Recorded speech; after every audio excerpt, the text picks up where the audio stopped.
evenings, so this is really a one-off for us, doing it in the afternoon, and we usually have topics concerning Estonia, and our aim is to connect expats who have come to live in Estonia and Estonians. And we've had many different topics. But our first event, which was I think in May 2017, was about how to survive in Estonia, where we had a number of expats sharing the experiences. And now it's 2 years later, and we don't ask from the same expats who were here last time, but we have a couple of new people who will share their stories, how they have settled in Estonia. And so we've got 5 people. We have Stuart Johnson, we have Ken Saburi, we have Denise Funtura, John Sullivan, and Manan Anwar. And each of them will speak about up to 10 minutes or a little bit less. And if we have time, we take 1 or 2 questions. The time is very tight because there's another event starting here at 3 o'clock. Just quickly about Estonishing Evenings, if you want to follow future events, you can find us on Facebook, Estonishing Evenings. And of course, massive thanks again to Telliskivi Creative City. They've been supporting Estonishing Evenings, which usually take place here as well, once a month, and normally about 7 o'clock, Mondays, Tuesdays, but yeah, you can follow that. But I'm delighted to introduce our first guest today, sorry, I'm still used to saying tonight, this afternoon, Stuart Johnson, please welcome. Hello. I've been in a lot of various club rooms, but this is my first time in the Various Rooms Club. And I guess now is not the time to tell you that I'm a stand-up comedian with that opening joke. My name is Stuart, though. I am American. I've been in Estonia for about 20 years, about 20 and a half years, like anybody's counting or anything. People ask me all the time how I've survived here. And I mean, honestly, I think that's kind of a dumb question, to be perfectly honest. A dumb one to ask me. I'm not saying that the whole event is stupid or anything. I don't want to insult our host here or anything. Nothing like that. Well, I'm really digging the hole deeper. I'll tell you my story, though. I came here, I was studying in France in university, and I should go back in time a little bit before that. Somehow, I've never figured this out, even today, I've always known about Estonia. I don't have a drop of Estonian blood in me. I'm completely Northern European. I'm a mix of all Northern Europeans. So actually, I guess I am completely Estonian then, like a mix of everybody. But somehow, I remember in 1988 hearing about this human chain that they had made, and I thought, wow, that's disgusting. And then I found out what they were actually talking about. And then they had the singing revolution, and they actually had it on TV in the States. And I was 14, 13, even 12 years old at the time. And I knew where it was happening. I already knew. I have no idea how I knew. I just knew. And then when Estonia got independent in 1991, I was watching it live on TV. There was a hurricane coming toward us. I was trapped in the hotel room at the beach, and so I had nothing to do but watch Estonia become free. I remember all of this stuff. I still don't know how I knew about Estonia. And then I worked in summer camps, and one of the international counselors we had was an Estonian. And I thought, oh wow, I actually know where you're from, because nobody else even knew that it was a country or anything. And we stayed in touch. And when I was studying in France, now we're back up to almost 20 years ago, my friend came to visit me and invited me to Estonia. Later that summer, I was in Germany, and I decided to come to Estonia for a week. I was in a place called Frankfurt an der Oder, which is in East Germany, which had only been free itself for a few years, rather dangerous at the time. And all these East Germans told me, don't go to Estonia, you'll never come back. Now, they're talking about crime, of course, but they were absolutely right. I never went back. Now, I did come here. I spent a week here, and this was 1997, and I have to say, I absolutely fell in love with the place. Not because of the place, though, because Estonia kind of sucked in the 90s, let's be perfectly honest. The people were what I thought was fascinating. You know, I just walked around, and there were so few people everywhere, and none of them were talking. It was just silence. Like, I'm in the middle of Tallinn, and I felt like I was in the middle of a forest. You know, it was amazing. And I spent a week here. I got to see Muhu, I saw Saaremaa, I saw Tartu, Taivaskoja, Pärnu, Tallinn. I even saw Lasnamäe. That was my favorite because, you know, that was so exotic for an American because we don't have these panel building forests, basically, all over the place. It was just amazing. And I studied political science. I was going to be a diplomat. I had already been accepted to the Foreign Service for the US government. But I still wanted to come back and spend 1 semester here and learn more about the people and the language. And I came back only for a semester, and I'm basically the only foreign guy at that time who came here for a reason that was not a woman. But it took me about a month, and then I did meet a woman, and that's why I stayed for longer.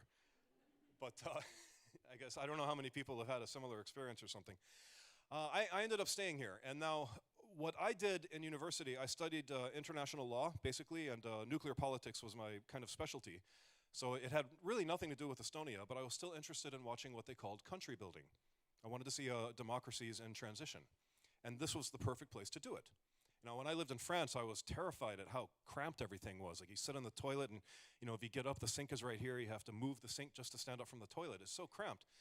And then I went back to America, and this was the toilet. And then you have this little pod on the side. It's too big. But Estonia was that glove that fit perfectly. It was just the right size. Even the Soviet stuff was just the right size. It wasn't too big. It wasn't too small. It was like a Goldilocks country, kind of. It was perfect for what I wanted to experience. That doesn't mean that life was especially easy, though, in the late 90s when I got here, when I came to stay. I remember it was very difficult to have dinner guests if you didn't have your own farm, basically. Because you'd go to the shop and they only had two things, like this smoked ham and extra smoked ham, or maybe like dried fish and really, really dry fish. You can only get a couple of things, but I didn't know how to cook with any of this. I wanted chicken, and I couldn't find a chicken anywhere. Not even, I remember this recipe that called for an old commercial that I actually saw in the States. It was about kanahakliha. I don't know if anyone knows what I'm talking about. Yeah, it was a scary-ass commercial. Watch it when you go home. It's brilliantly scary. It's terrifying even. But people started asking me, like, how has Estonia changed? And so what I noticed was when I got here, the people were really nice. That's why I came here, or that's why I came back. The reason that I stayed was because I was looking at the country itself. By that point, we were having this economic boom in the 2000s, the early mid-2000s. And basically, a lot of Estonians kind of became assholes. Pardon my French. People started making money, and they started, they have this expression like your Estonian's favorite lunch is another Estonian. And that's when I really started to see this in practice on an everyday basis. Like, people were cutting each other off in traffic. Everybody suddenly had 2 cars instead of 1. Like, the amount of traffic on the streets doubled every year for 2 years in a row, or 3 years, I think. And people just weren't very nice to each other. And that was my most difficult time to be here, in the mid-2000s.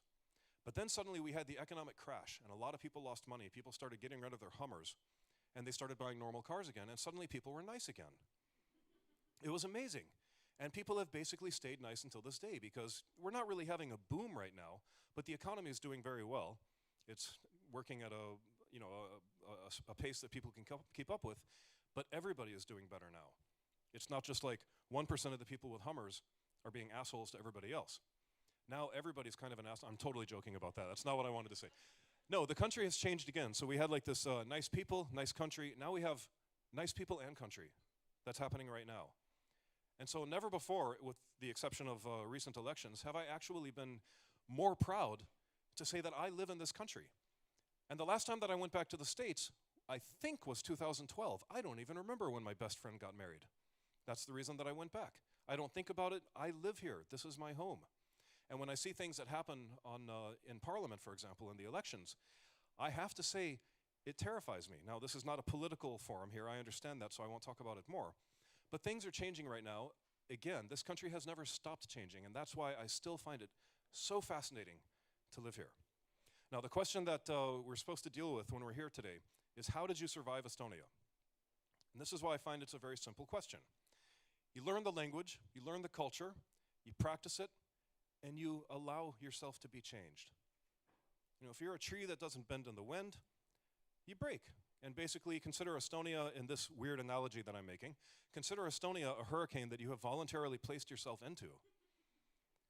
Now, the analogy works, though. I know it's kind of crazy, but it does work. And if you don't become Estonian, if you don't let yourself become Estonianized, it will be difficult here.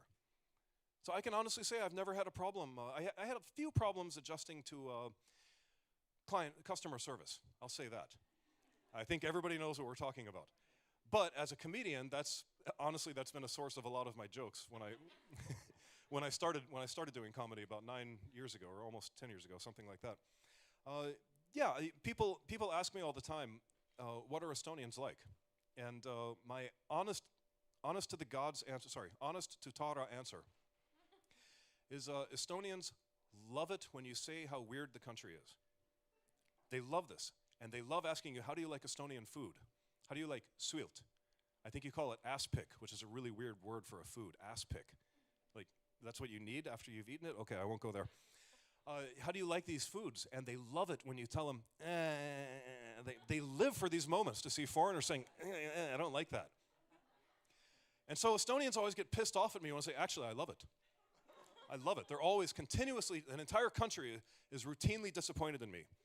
I love blood sausage. It's amazing. I actually do like it. I had it 2 days ago, actually. It's not even near Christmas. It's one of my favorite foods. I don't like pickles, though. So that's where everybody's, you don't like Estonian pickles. Yeah, but we have pickles all over the world. Sorry to disappoint you. But one of the other things is I think the Estonian language itself is not nearly as difficult to learn as Estonians hope that it is. Think about that for a second. How long did it take me to learn Estonian? Well, I had nothing to do in the 90s when I got here. I just watched A-Team all day in my rented Tallinn apartment in Tartu. That's where I lived. I watched it, I think it was on twice a day. I watched it and I read the subtitles, and that is how I learned Estonian. And it's exactly why I have such a crazy accent in Estonian, because I never learned it perfectly by going to class or anything. Näiteks kui ma hakkan eesti keelt rääkima, te teate, millest ma räägin. Ja see accent on täiesti hull. My accent is completely crazy, as you just saw. It took about 3 months, though, to get, not to that level, but to get the basics right. And that's when I started speaking more Estonian with people, because at that time in the 90s, there just weren't that many people who spoke English.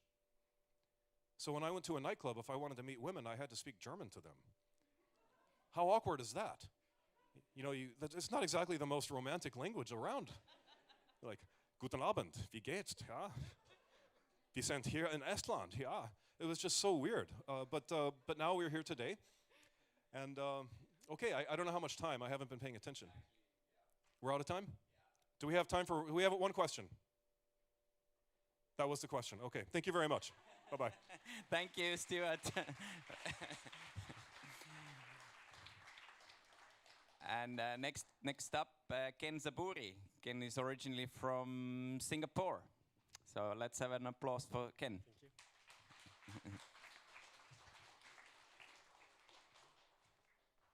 Hi. Hello, nice to see you all over here. Thank you for coming, taking this time out of your very productive Sunday. So, are my slides up there? So anyway, while they're sorting this out, to give you a bit of perspective of what I'm going to talk about, you know, like we have America and then we have some other guys from Brazil and Pakistan, but as for me, I'm a weird case of mixed blood altogether. My dad is Japanese, my mom is Malaysian Chinese. Get to see all the conflicts at home. Yeah, we don't forget rape of Nanking, and my Japanese father is like, no, we didn't do it. But no, they don't argue about that. But I was born in Singapore, so I'm all mixed. You know, I have this Singaporean culture. My Japanese dad beating me up. My Chinese mom, Malaysian Chinese mom beating me up as well. So I think I can survive Estonia with all those beatings. So yeah. Where should I point?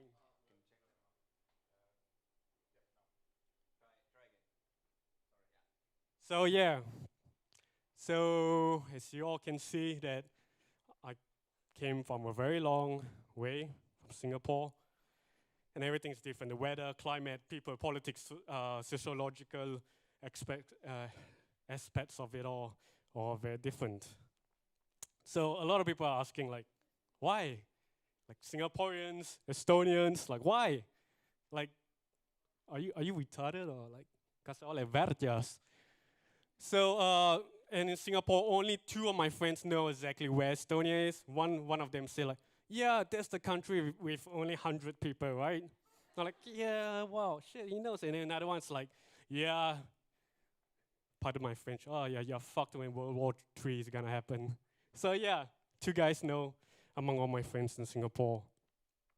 So I'm gonna tell you how I survived as a student when I was studying in Tartu in 2012. So as a student, you don't really have the luxury to spend a lot of money. And no, not all Singaporeans have money rolling out their pockets. No, it's not true. So I was really careful with my money. So this is what I usually spent in a month when I was a student in 2012. The lowest I've ever went was 70 euros. The lowest. So we're talking about potatoes, mincemeat, Chinese cabbage or cabbage, onions, carrots, very basic Estonian food. And many people were asking me, like, how do you survive? Like, you don't eat rice? I mean, like, hey, my parents beat me enough. And yeah, on average, 90 to 100 euros. So that's how I survive. Just potatoes all day long.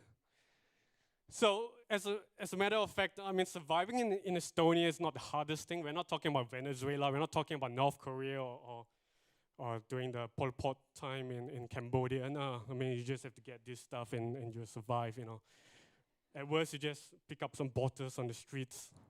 You survive. I mean, at the time, there were no fast fashion. There were no H&M. So I get all of this, most of them from a second-hand shop. Winter scarf, €1. Winter hat, €1. Gloves, €1. And I don't know, put them all together, maybe 40 euros. You survive. But one thing to question that I find it hard to survive are the bills from SDA and Agia. Yeah, the only thing that went, the only thing that became Nordic was the prices.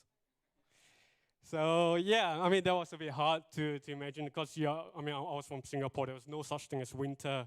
So heating wasn't a problem at all. You can be a hobo, sleep on the beaches, on the streets, and you won't die at all. But over here is a different story. So yeah, you need to survive with your money, good money management. I didn't smoke. I don't smoke. I rarely drink, and I don't do drugs. So easy. So as a student, like I was a business administration student. If you are an IT student, easy. Once you graduate, everybody wants you. But if you are business or whatever, economics, accounting, whatever, this business side of things, then you always need to connect with people. You always need connections, maybe through like Garage 48, or you have to take part-time jobs, or you have to go find some like online freelancing, whatever jobs out there. But the main thing, if you want to stay in Estonia, you need to always connect. It's not an easy thing. It's really not easy. Like, I was participating in Garage 48, and the hardest part of being a foreigner in this, well, I participated in one of them and I won first prize. And the funny thing is that none of my team members were Estonians. Nobody wants to be the weird Asian guy. My team has like Indians, Pakistani, Mexicans, and Brazilians, but no Estonians. Nobody wanted to join me. But still, don't give up. Always keep doing it, all right? And if you ask what happened to my winning startup idea, it failed because the other students, they were only doing it for their module points, for the course. So it just failed. So another thing about it is, yeah, like I said, don't give up. It's gonna be really hard. You just say tere, and they're just like, they don't know how to react to your greetings, and it's really hard. Like, and one mistake that I made when I first joined my company in Tartu, it was Playtech, is that I did a very Asian thing. You came to the office, and then they're like, yeah, please introduce yourself. So I did this very Asian thing. I'm like, yeah, hi, nice to meet you. My name is Ken. I would like to work together with you guys. We're going to create this synergy. We're going to support each other, blah, blah, blah, blah, blah. And then I'm like, yeah, looking forward to work with you guys. And the room was just silent. They'll be like, oh, fucking weird Asian guy. Like, and that was really hard. And I was forever the weird Asian guy in there. And it was really hard. Yeah, and when I joined my next company in Tallinn, I only say, tere, olen Ken. Okay, that's it. I'm not gonna be the weird Asian guy anymore. So any Asians over here, if you have this culture, like working culture, you have to introduce yourself and, like make a speech. Do not do that, okay? That's how you survive in your workplace. So just a little bit about racism. Yeah, I know a lot of people are saying that, oh, Ken, you're just talking crap. Asians are the best non-white race that Estonians like. Blah, blah, blah. That's not really true. like in 1 year alone, my first year, I have like 6 aggressive racist encounters, like people threatening to beat me up. There was one time a police have to, you know, they have to stop us. And you know, even beer being poured on me outside Pahat Poisit in Tartu. Nobody helped. And yeah, but the only one thing, if you're black, brown, yellow, whatever, if this happens, one thing to do, just run away. Just go away. Just say, yeah, if somebody say, yeah, like whatever, go back home. Just apologize and go home. No, it doesn't go back to your dormitory. I don't mean go home. Yeah, so never pick a fight because you never know how many of them bodies do they have with them. So you will always lose in a fight. So pick your battles. Just run away. So after living here for a couple of years, this is what I get. Being really socially awkward. I was once a little bit of a like a live wire back home. You know, I was like, yeah, I'm gonna do this, do that. But now I'm over here. I'm like, yeah, what the hell? If I'm gonna die, I'm gonna die. Not gonna make new friends. You know. But yeah, I mean that's how you survive. You know, you get through the motions, and like Stuart said that you need to become a little bit more Estonian to survive through the awkwardness. And I mean, I have this belief that what is normal to you is not normal to others, and what is normal to others is not normal to them. So this is the thing. We just have to accept it and move along with our lives. So thank you. Woo. Thank you, Ken. Thank you. So I think we're going to move on at the moment, but if we have time later on, we'll take later on questions. So Denise, very warm welcome to Denise Fontoura. Denise is originally from Brazil. Yeah. So here you go. Stage is yours. All right, thank you for the invite. Oh, I'm a little nervous. Natalia. So my name is Denise Fontoura. I am from south of Brazil, and I came here in 2008. I was invited to sing. I am a singer. I do Brazilian music, and I was invited to do that here. And I was living in Rio de Janeiro for 4 years. Music wasn't my main activity. I was working as a hairdresser, kind of, you know, doing braids in an Afro hair salon in Rio de Janeiro. And, of course, doing music and in my free time. And then, yeah, in the end of 2007, I received this invitation to come to Estonia by Jay Vironurm. He's, I don't know if he's here, Jay, but yeah. He's, you know, half Estonian, half American. He's a musician also, and has been traveling all over, and he was living in Brazil with Matt actually there. And then in 2007, he called me. He was already in Estonia. He was working at Skype, and he was, you know, just trying to find his roots, I guess, from, you know, his father, you know, home and country. But he's a musician, you know. He was working, but he was also getting some gigs, doing some bossa nova and you know, playing Brazilian music. And but he's not actually a singer. And then he thought that maybe, you know, I should invite someone who's actually, you know, from Brazil to make this, you know. And then he called me and asked me like, Denise, what do you think of coming to Estonia to sing Brazilian music? And I was like, Estonia? Like, where is this? And I just, you know, Googled, and I saw like, wow, that's pretty cool. But like, I didn't know much about it. And then I decided to give it a try. Then I came here. It was, I left Brazil was in February. So it was like 40 degrees in Rio, and I came here, it was minus 30.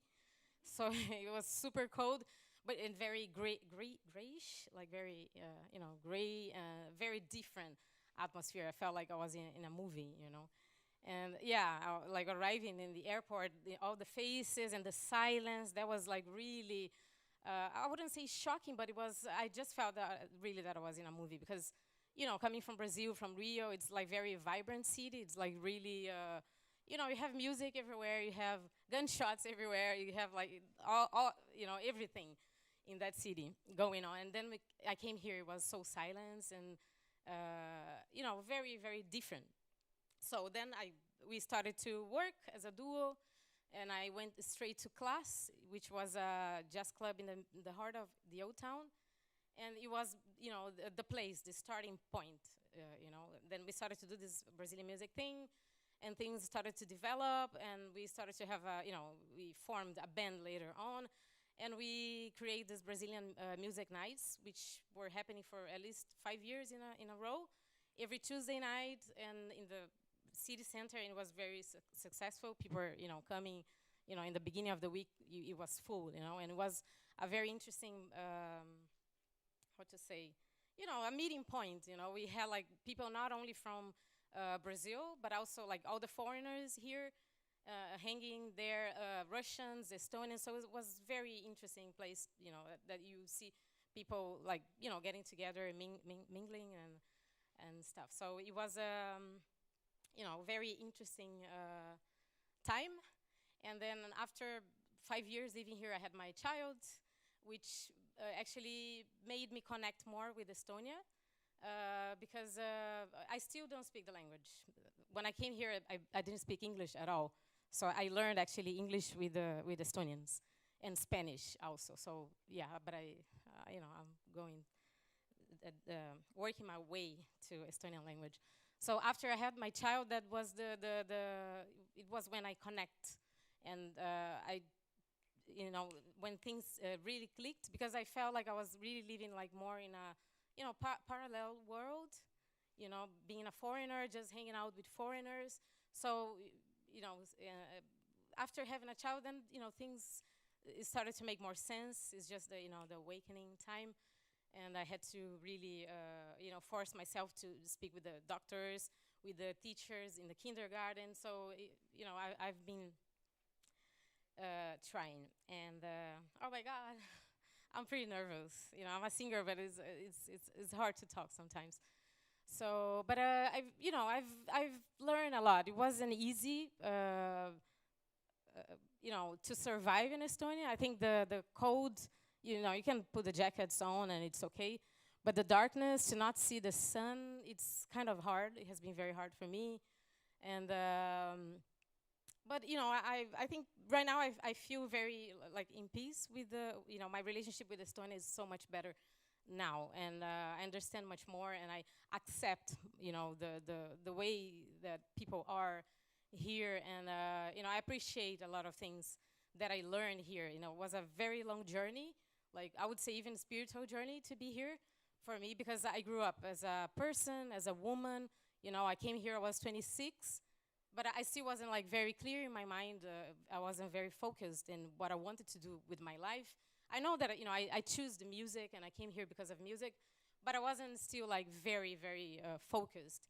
And things came, later on, and it was very important to be here, and it is very important. I think I grew up, and what else can I say? Maybe you can ask something to me.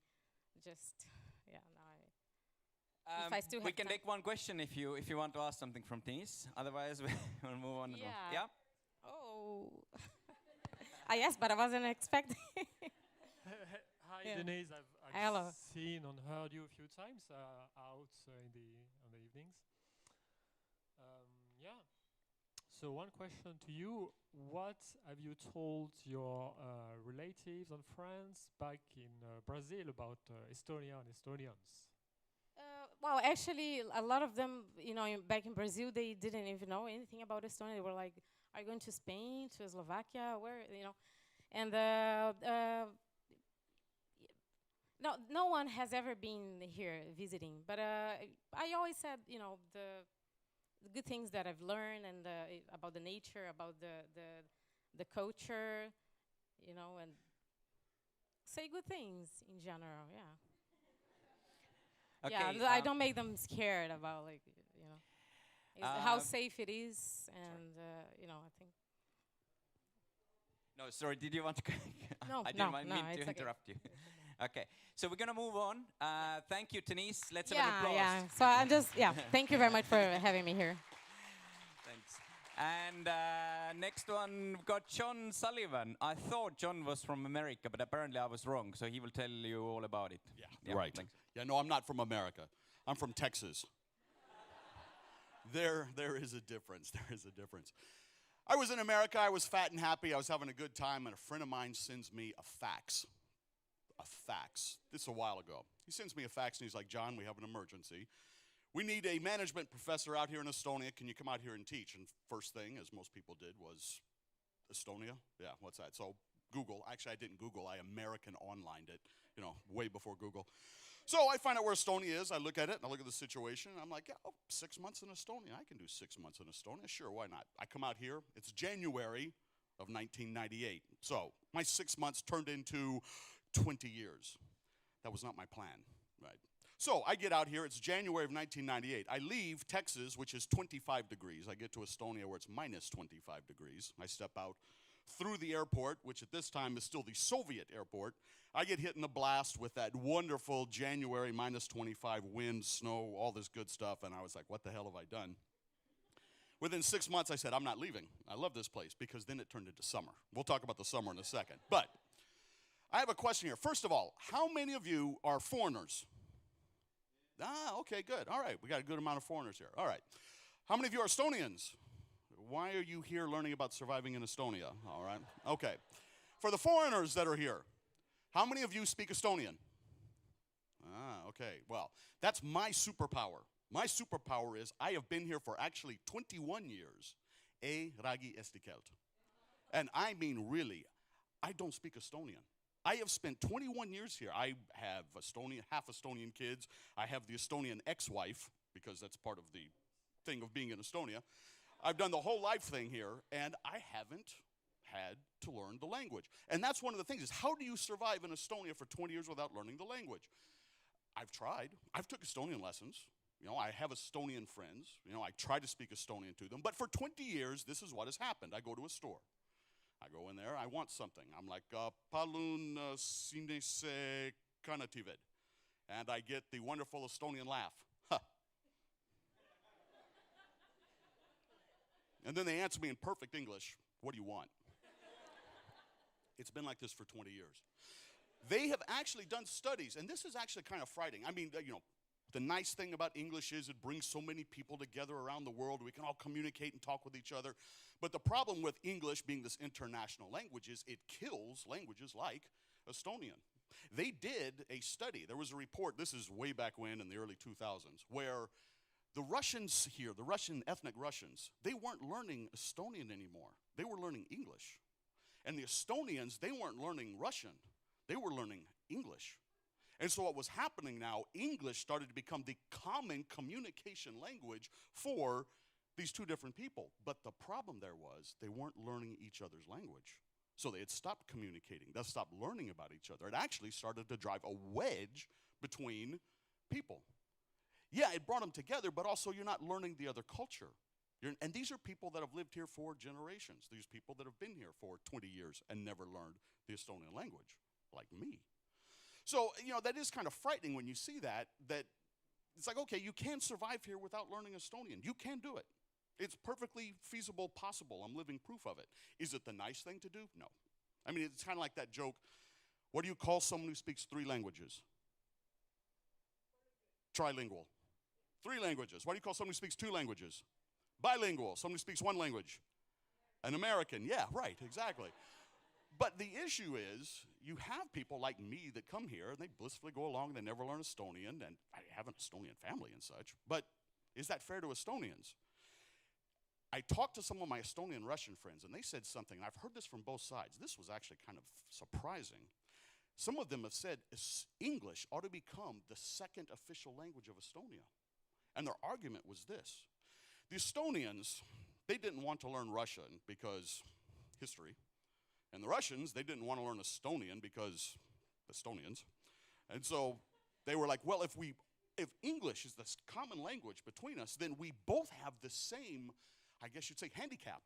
It's not our native language. We have a foreign language that we can communicate in, but I'm not better than you, or I don't speak better than you because I'm a native speaker. But that is frightening. That's scary. So I do agree with Stuart. And if you're going to be here in Estonia, learn Estonian. I mean, I'm actually learning it now. I have 2 kids. They sit around and speak Estonian all day. Blah, blah, blah, blah, blah, dad. Blah, blah, blah, blah, blah, dad. I'm like, what? Nothing. Never mind. So now I'm having to learn so I can, it's like, I understood most of what you said, and I think you're in trouble, but I'm not sure yet. Right. But please, get out there and learn the language. Because the nice thing is, and you will find this, there is a big Oh, time? 2 minutes. All right, you know what? I'll stop there because I would like some questions from the audience. I'm a business lecturer. If I don't get questions from my students, that means I'm not doing my job. I'm not confusing them enough. So, yes?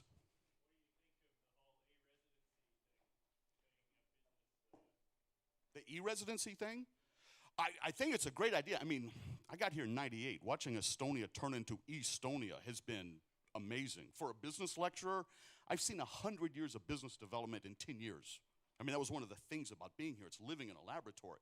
This idea of e-residency, e-government, putting all the records of Estonia in the cloud. So if anything, God forbid, ever happens here, the country continues. This idea of having e-residence where I can be part of Estonia and not be here, I think it's great for Estonia. It brings in business. It brings in, extra talent. It brings in, awareness of Estonia. So yeah, it's great. But it'll be interesting if this takes off. What's going to happen when the population of Estonia, which is decreasing, is 1.3 million? When I got here it was 1.4. Now it's 1.3. What happens when the e-residents are 1.4 million? When there's more e-residents than residents, if they ever get to vote, it's done. Another question. Anyone else? Yes?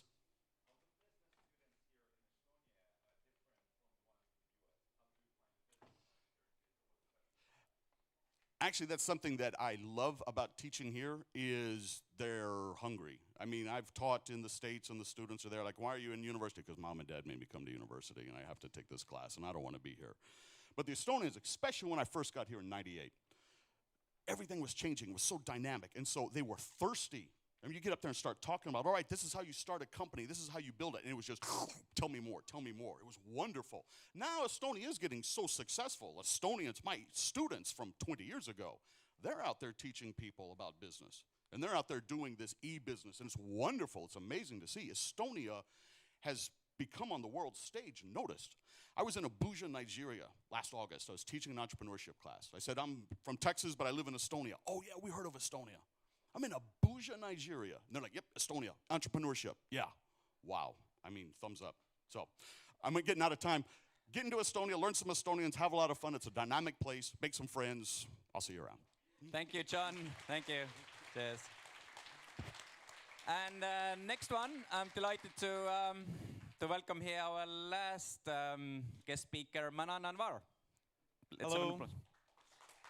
It's a really long time on stage. Usually when Estonians ask me where you're from, I say I'm from Kalamaja. And then I usually take a moment to enjoy the feeling, the moment of surprise that goes on their face. And then I say, oh no, I was born in Pakistan. But I just quickly want to talk about a few things that I have realized in my time here.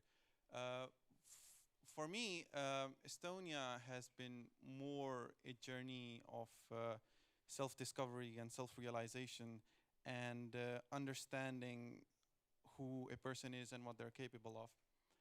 Because I come from Pakistan, and in Pakistan, it's a very collective culture, mostly in the East, like the cultures are. And your identity is very tightly wrapped around your family, your religion, your caste, and your province. And when you strip yourself of that, like it happened to me when I came here, it's a very stark realization. The first year when I came to Estonia, it took me a whole year just to even get a grip on myself because everything else was happening so fast. I came here to study design and engineering in Technical University. And it was only when the second year happened that the realization finally hit me that I am just, when you look at yourself in the mirror, you realize that you are just who you are. You are not, that there is no identification that is covering you from your family or your caste. So it's a very naked realization. You get to terms with yourself, and it has been a very introspective journey from there on. And I mean, there are like tons of stories that I can tell, but I just want to talk about 3 different things and what I have realized. So the biggest realization that I've had is that despite the everything that you might feel that is negative on the outset about Estonia, if you have a very positive mindset, you can change it into your advantage. So there are three things. The first thing I would say is, of course, the weather and the darkness. And it's incredibly difficult for someone who was born and raised in a place where you have sun like throughout the year. So how do you cope up with that? And the way you do it, and the way most Estonians do it actually, is to be very physically active and to understand your body more and to have a lot more attention on your mental health. And this is the reason why I'm saying this. It's important because it gives you the tools that are needed in places even when where there is sun. And this equips you in ways that it's, I would say, very, very necessary. The second thing that on the outside that might seem very negative is, of course, what people might think, that the attitude of people is very, I would say, reserved. But then again, it was a very difficult realization for me in the second year that I was here, that instead of taking responsibility, I thought that, okay, what's wrong with these people? Like, why can't they just like talk like normal people? And then I thought, okay, well, Manan, you can't change a million people, but the only person that you can change is yourself. And I just totally took this thoroughly. Like I made a resolve to talk to a random stranger every day since that time. And I have talked to hundreds of different Estonians, and it's such a good thing to realize, because it opens you up. It opens you up in ways that you don't even know. Like, everybody, when they're walking, they're like transmitting what they're feeling. They're like little antennas, and you attune yourself to that. You can just become a part of the family in this large scale. And the third thing that on the outside that seemed a bit negative to me was I look very different. And even in places like at work, in tram, in trains, I'm the only person that, that is a foreigner. And at first, it kind of really bothered me, because if you are very attuned to people, if you are very careful and aware, you see that there's a half a second more stare than normal people. And then I thought, okay, well, it's kind of like you have a neon sign above your head and you're walking everywhere. So then I thought, okay, so I'm getting free marketing, so why not make the product better? So I said, yeah, I should take care of myself more. I should, dress better, get the best barber in Tallinn there is, and take care of my hair. So, so the reason I'm telling this is because it's been a intense journey of self-discovery and self-realization, and it started from this very core point that you have to take responsibility for yourself. It's not the weather, it's not the people, it's definitely not anything external, but you have to find it within yourself to change and adopt and be the strongest version of yourself and that you can be. And I think this lesson I wouldn't have been able to learn if I go somewhere else. And I would finish on this one little small advice that every European friend that I have, I always tell them to go spend at least 2 years in some other culture or another country. Because it's really important that you find out, it's not about like you learning what their culture is, it's more about finding about yourself, because you owe it to yourself to be the best version that you can be. And you can only do that if you put yourself out of your comfort zone. So this has been how my journey through Estonia, and this is how I survived. Thank you everyone for listening.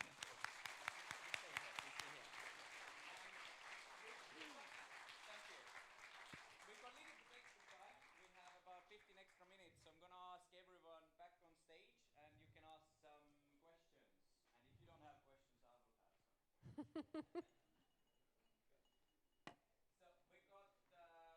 got Nele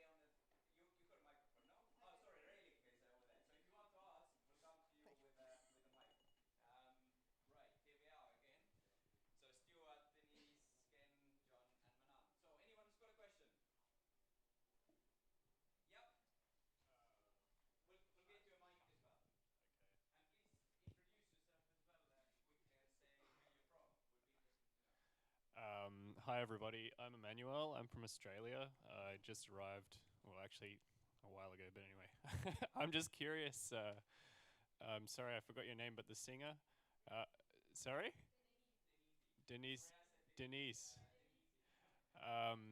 Yes, I was just wondering what your recommendations would be for bars to meet people and live music.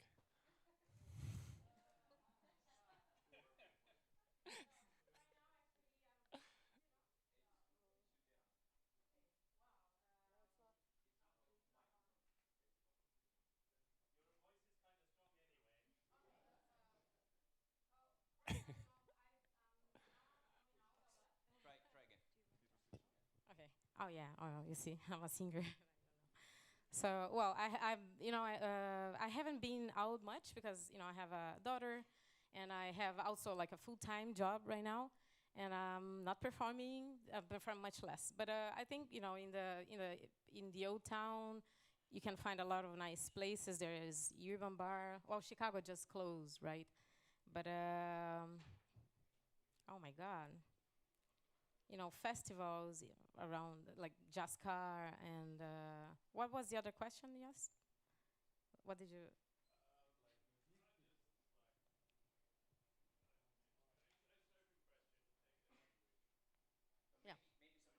Yeah, yeah. Because I'm not going. Yeah. Well, Obviously, if you want Telliskivi live is the music, best place. a lot of the places on weekends, Mad Murphy's in the Old Town has live music on Fridays, Saturdays, Sunday nights. They have an open mic session. Yeah. Oh, yeah, that's a nice place. Billy Joe's, nice jazz and blues there. We did lose Chicago. That was a good place. Scotland Yard, which is just on Maripueste, has live music a lot. Just look at Tallinn in your pocket, and it'll list all the pubs and bars and venues, and then just get on their website, and it's all there. There's a lot of, just type in what's happening in Tallinn this weekend. Boom. There you go. Yeah, our team is definitely the hugest fan of Telliskivi ourselves, so we're here every weekend. Did you want to add something?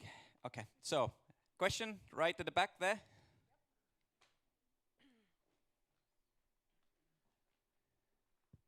Hi. Thank you from all of you. My name is Saba. I especially enjoyed the self-discovery piece. Really amazing. I've been an expat here myself for about 5 years, and I've been wondering, especially for those of you who maybe have been in touch with other expat communities in different countries, Estonia is thriving, and I'd like to see and think about how Estonia can have a more thriving expat community for sort of expats to connect with each other and sort of share their experiences and any other ideas that basically would help all of us out, and not only expats, but also I think it's to the benefit of Estonians themselves to sort of see this minority, if we could call it that, in Estonia to thrive. Do you have any suggestions as for all the expats that are doing a lot of great jobs sort of individually to sort of connect and share so that we can have a better synergy, if I could say that way? Do you mean with Estonians? Or between with- expats or between and the with community? Estonians. Okay. Yeah. Anyone? Yeah, so basically if you want to learn how to meet other expats here, I believe there's a special filter for that on Tinder. It's not only about meeting. It's not only about meeting. It's about sharing the self-discovery journeys, and the event that kind of we have here to sort of expand on that. I've got a quick recommendation to you. And sorry, I forgot to introduce myself at the beginning, as I do. My name is Silver Tamber, and I'm actually the chief editor of Estonian World. So in case you didn't know Estonian World, it's an English language magazine. And we started as Estonians that, but increasingly expats have started to write stories for us. So one thing you can do, send us a story and share your experiences. That's how I actually got to know Manan, for example. Because he sent me an email one day and said, look, this is the story, and he's been writing a couple of articles on Estonian World. This is my recommendation, media, obviously. You got another one. I just think that the Estonian expat community is pretty. I think it's very ideal size. And I also think that it's very. We do have very good platforms at this stage, like Astonishing Evenings and Estonian Worlds. It's really good. And I also think that we're like right the ideal size. Like if you go to cities like Berlin or Copenhagen, there's like really huge communities who are just fragmented into different semi or mini communities. But here, so I would just say that we do have a platform. It's Estonian World and Astonishing Evenings, and I write it quite often, articles there, and you can just keep up there with that as well. So yeah. Also, there are many communities in Facebook, like, you know, expats in Tallinn, like 1,000 of them, maybe 3 of them, and foreigners living in Estonia, and yeah, and of course, Estonishing evenings and you guys. No, I said about three, yeah, but yeah, you're right, yeah. Another question? Okay, yep, we got a hand there. Hey, I'm Kirill. I'm from Moscow. What practical help do the new expats need the most when they move to Estonia? What were the most challenging daily struggles for you guys? I think, or still are, perhaps? I think if you just move to Estonia, then I think finding a place is probably one of the biggest challenges here. It's hands down one of the biggest challenges. Yeah, but it wasn't like that. It wasn't like that. Like when I arrived here, it was actually pretty easy, and I moved a lot already, like 10 times, I think. And people were always very like, "Oh, where are you from?" Like there was this curiosity that now is not there anymore. And I've, I moved last year, and it was a hassle to get an apartment.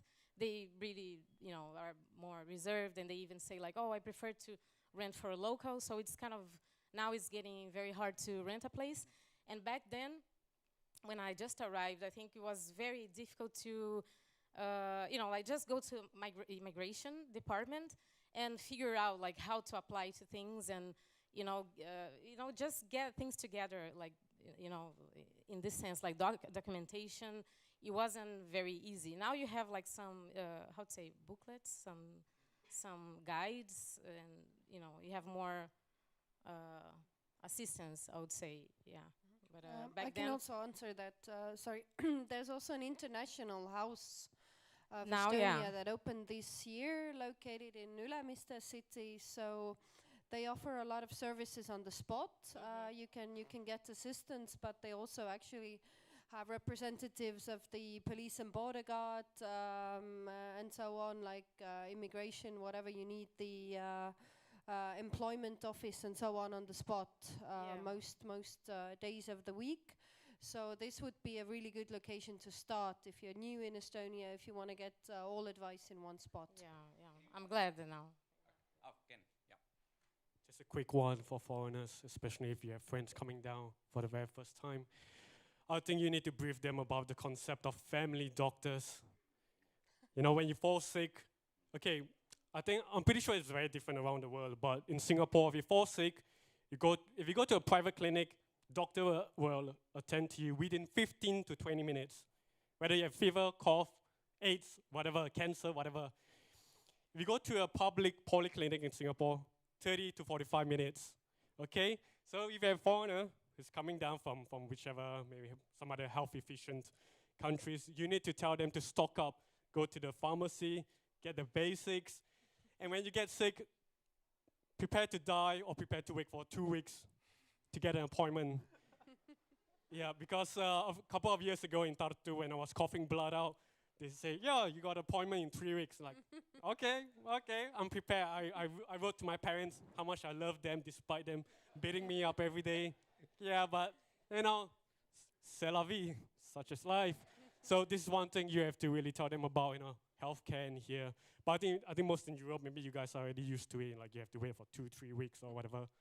Yeah, and just brief them about it. Just be ready. Thank you. I've got a quick question for all of you. Are you afraid of populists? Populists are coming to power, like radicals, far right. Sorry about political question, but you don't need to be political if you don't want to answer that question. Stuart, do you want to start with that one? I can see you really want me to answer that too. You're looking at me half the time.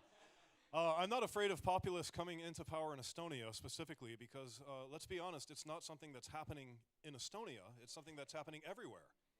And I'm going to sound like one of these populists themselves when I say this, but I think that there is a reason. I don't think it's deep state or anything like that. Like where the hell's that deep state? How deep do you have to dig for it? There's no deep state. It's just there's some people who are behind the curtains. It's not what do you call it, the Illuminati or anything like that. No, it's a few people working with some dickhead basically named Steve Bannon. He's going around spreading all his crap everywhere. The real question is, who is telling Steve Bannon to do this? And I'm not gonna come up with any conspiracy theories here, but you know, I am American, and we also have a Texan here, so put us two together. You know, he's like the redneck conservative version of me. No, I'm just kidding. He's more liberal than I am. What you see though is if you look at the rhetoric that these populists are using throughout different countries, don't limit yourself to looking at just one source of news. Read the English version of Le Monde or the English version of Deutsche Welle. You know, look around, get stuff. Whenever you see populists speaking, they're saying the same things. They have a playbook. They're all basically using the exact same explanations, and they're trying to divide society the same way. So, am I afraid of populists coming to power? No, I'm afraid of what's behind it. I'm afraid of what's causing it, because these are, let's be honest, classical divide and conquer tactics. But why? That's what I'm afraid of. I hope that answers your question. Again, Yeah, as for me, it's a bit weird. I think some of you guys know that Singapore. I'm not gonna dive in too much about the freedom of speech. Look at the freedom of speech index of Singapore. It's like, wow, it's like Russia, blah blah blah. But the thing is that about Singapore, there's no such thing as populistic movements or this bullshit talking. Because if you ever insult, if you're a politician on a public platform with public influence, if you say, yeah, or the black people are dumb, or the white people are colonizers, or the Christians and all the Muslims, blah blah blah, you will go to jail right away, 1 month. There's no bullshit, no cookie cutting excuses over here. If you insult a religion or race or anybody on a public platform, you go to jail for about a month. So it's very unusual for me to hear like some politicians saying, yeah, the black people should go home and blah blah blah, about white power and stuff. It's very weird for me. Yep. No, yeah, I wouldn't say like I'm afraid, but of course I don't like it because I feel like I'm a target already. Maybe you're not afraid, but the way people look at me already changed it. And my child is going through some issues in the kindergarten because the parents of the very first girl that she did like friendship with, they told the girl to not play with my daughter, and maybe like then after like 2 weeks, the girl was calling my daughter names, and I don't want to play with you because you are black and brown and stupid, and So it's I'm not afraid, but I really don't like it, and I think we should be vocal and about this issue, like racial and prejudice. I think we should be definitely vocal and say out loud that no. I think, at least for me, I'm a black person, so I feel it already. So. Well, I wrote an article in Estonian World. I really encourage you to have a look at it as well. And in that article, I just said that why Estonia cannot afford to go this direction of ethnic nationality. Like, it's not feasible. It's not gonna work out in the hope that politicians want it to. But on the other hand, I really think that these people who are at the fringes and they have these views about racism and ethnic nationalism, I think it's actually good that they have a voice now, that there is a platform for them that they can actually talk about their views. Because if it's not there, then these people would just scatter in the fringes, and then things much worse than that could happen. At least now, when there are populist parties, people get to see them, people get to know about them, people get to hear about their views. They're not just talking in a bubble now. So I think in a way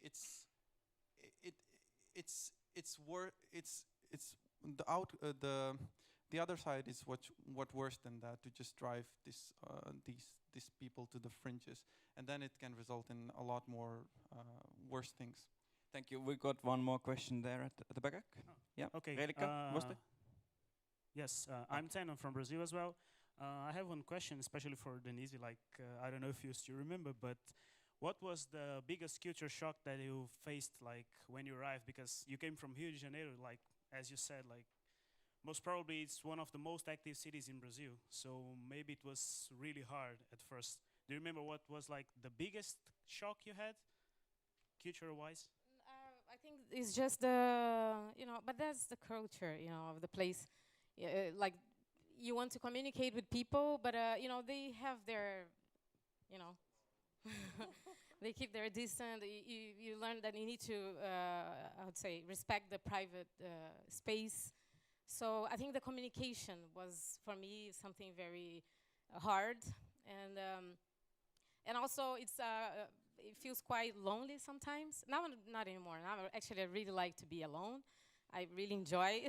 Yeah, now I like silence so much. But now I've been too long, and I really appreciate that I have the time just for myself. But in the beginning, it was very lonely, because in Brazil, you are at home, and sometimes someone, I don't know, your neighbor or anyone comes and knocks, like, "Hey, Maria, what are you doing now? Let's go, let's do something." And here, no, and you can't even knock on someone's door. I mean, you see the walls are very thick, you cannot even scream because people are not here. So, I think the way we relate with each other, we communicate, it changed for me also. Now I feel more Estonianized. Excellent. Sorry. I've got one last question to everyone, quickly. What kind of Estonia would you like to see in, let's say, 10 years' time? Who wants to start? Manan?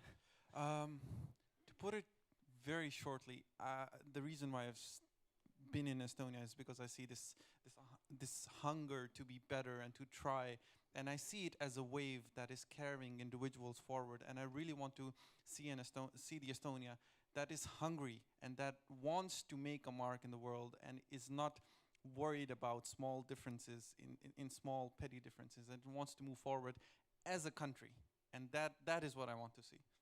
Thank you. John? More of this. More of this. I mean, 20 years ago, look who's standing up on stage right now, right?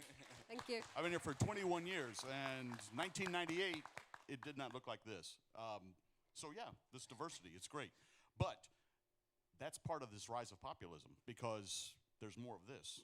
And Estonians walking down the street see more of this, and they hear more of this, and they start to say, there's a separation of expats and Estonians. So, I don't know, maybe the Estonians can blend with the expats. Expats are really good about getting to know each other and churn around different countries, cultures. It's great. Estonian Estonians, hardcore Estonians, are still a little standoffish. Let's bring them into the international community. Pull them in. Become more international. Ken? In 10 years' time, or at least the next 2 elections, I would like to see more younger Estonians vote.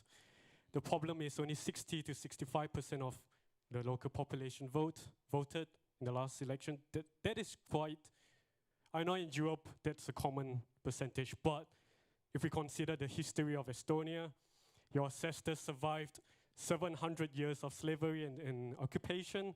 There's no excuse that why you should not vote and why you should not have your voice matter in the most important stage. So I really hope that all Estonians will vote in the next 10 years. Thank you. Well, I guess they said all. I agree with everything they said, and I just, wish that Estonia would be more prosperous, yeah, and less, afraid, less fear. That's what I hope. Thank you. 10 years from now, what do I want Estonia to look like? I'm just looking forward to beards to be out of fashion again. That's really it. No offense, either of you. No, I think I want Estonia to continue exactly as it is today, without the populism crap. But how they've been doing for the past 20 or even 100 years. I just want it to continue developing on its own, the way that it wants to do it. And I want them to continue to have a dialogue, more of this, exactly. I'm sorry, but nobody can do anything alone. We need to rely on each other, and that goes for a country-to-country basis as well. And that's my thought. Thank you. And I would like to see more women in 10 years from other countries. As you can see, still more men. But thank you, Manon, John, Ken, Denise, and Stuart. Thank you very much indeed.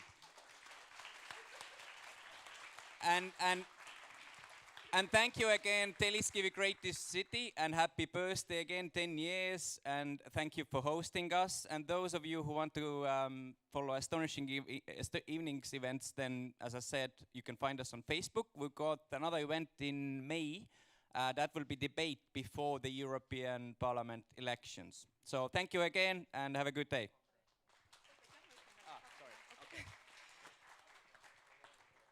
Thank you from Telliskivi Creative City.